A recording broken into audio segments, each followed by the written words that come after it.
एक गांव में रहती थी एक महिला शांतम्मा अपने बेटे विष्णु के साथ। वह अपने बेटे का बहुत ख्याल रखती थी और विष्णु भी अपनी माँ से बेहद प्यार करता था। परंतु विष्णु को इतना ज्यादा मजदूरी और मेहनत करना पसंद नहीं था। हर रोज शांतम्मा कठोर परिश्रम करके पैसे कमाती थी।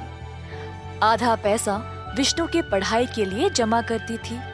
विष्णु पढ़ाई में बहुत मेहनत करता था, हर किसी की मदद करता था और जब भी किसी को उसकी जरूरत होती है वह अवश्य आगे आता था। एक दिन जब विष्णु स्कूल से वापस आ रहा था तो उसने सड़क पर एक बूढ़े जख्मी आदमी को देखा। विष्णु ने जल्दी उस आदमी की मदद की।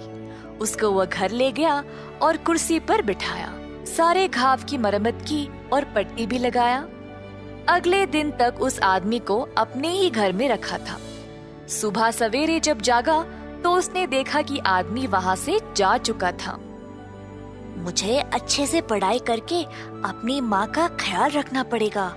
फर्श पर सोने से बेहतर है कि मैं माँ के लिए एक बड़ा सा बिस्तर ले आऊं। जैसे विष्णु ने ऐसा सोचा, जो भी उसके दिमाग में था वो उसके सामने प्रकट हो गया। उसकी माँ जो जमीन पर सो रही थी, अचानक बिस्तर पर लेटी थी। विष्णु हैरान परेशान हो गया। तुरंत उसने अपनी माँ को जगाया। माँ, माँ, तुम सोए क्यों नहीं और मुझे क्यों जगाया? माँ, ये सारा सामान देखकर मैं डर गया। जब माँ ने जाकर देखा तो वो भी हैरान रह गई। ये क्या जादू है और मैं इस बिस्तर पर कैसे आ गई विष्णु? माँ, केवल बिस्तर ही नहीं, पूरे घर को तो देखो, इतने सारे चीजें अचानक से आ गए। माँ ने देखा पर समझ नहीं पाई कि ये कैसे हुआ। डर मत विष्णु, यहाँ पर कोई नहीं है, तो तुम जाओ और सो जाओ। विष्णु के सोने के बाद माँ कुर्सी पर बैठ गई। सोचते सोचते उसकी नजर विष्णु के स्कूल के बैग पर पड़ी जो बुरी तरह से फटा हुआ था। अरे नहीं, विष्णु का बैग फिर से फट गया। मुझे इसके लिए नया बैग लाना पड़ेगा। ऐसा सोचते ही एक नया बैग उसके सामने प्रकट हो गया। शांतम्मा को लगा कि शायद वो कुर्सी जिस पे वो बैठी थी एक जादुई कुर्सी है।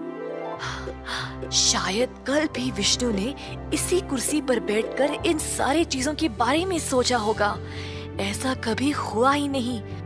तो इस कुर्सी पर बैठकर बस सोचने से वो चीजें आ जाती है। जब से वो बूढ़े आदमी ने इस कुर्सी पर बैठा था तब से ऐसा हो रहा है। शांतम्मा ने अपने आप को बहुत भाग्यशाली समझा। अगले दिन विष्णु अपनी माँ के पास आया।